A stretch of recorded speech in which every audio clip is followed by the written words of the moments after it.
In a nutshell, Dark Void is a 3D action adventure that really emphasizes the verticality of combat.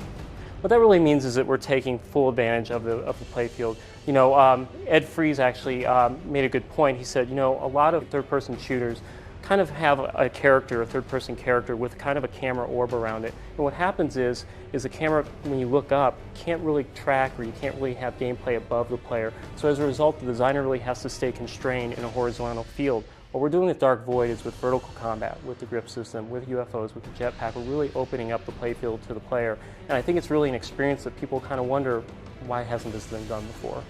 We can't reveal too much about the story, but if you did a Cliff Notes version of it, it would be that Will's sort of kind of down-and-out pilot, and he's doing a cargo run through the Bermuda Triangle, which is not a great idea, right? So his navigation goes out, he crashes on the island, and he runs into sort of this mysterious ancient race called the Watchers. Now the Watchers are coming through this parallel universe, and they trap Will in it. We take sort of the cover terminology that you probably are really familiar with Gears of War, and what we do is we just turn that on its end. So what we do is when you hit X to get into cover, you can leap from ledge to ledge, you can take cover behind a ledge, you can peek over and shoot, you can zoom in and shoot at enemies, you can even shoot at enemies below you to the side. Now, you're not completely safe, however, like you are in horizontal combat. In vertical combat, you're hanging onto a ledge for dear life. So if you're hit by falling debris, if there's a big grenade that goes off, your grip can slip, and that's where the grip system comes into play.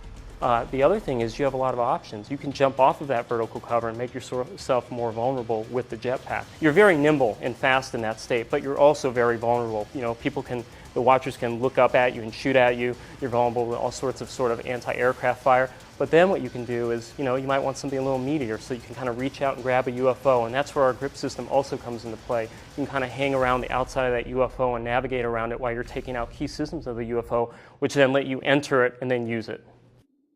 You know, what we really want to do is design these levels where the player gets to make the decisions on how he wants to attack the level, and we really think that's the way to make it the most fun.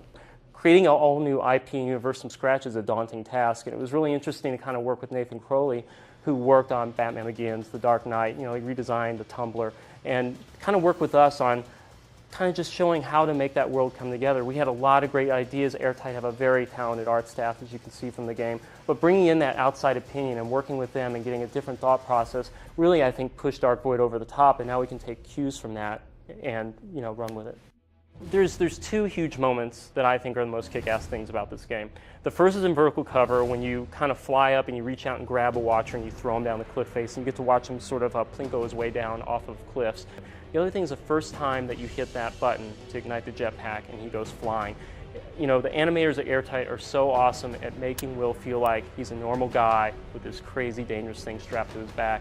And the way that he sort of flails and then reconstitutes himself in midair, especially during changes in direction as well, it's just, it feels fantastic.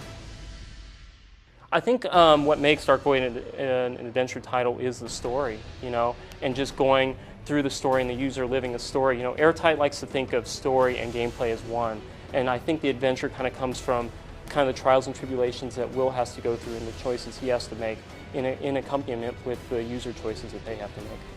You'll see Dark Void in about a year.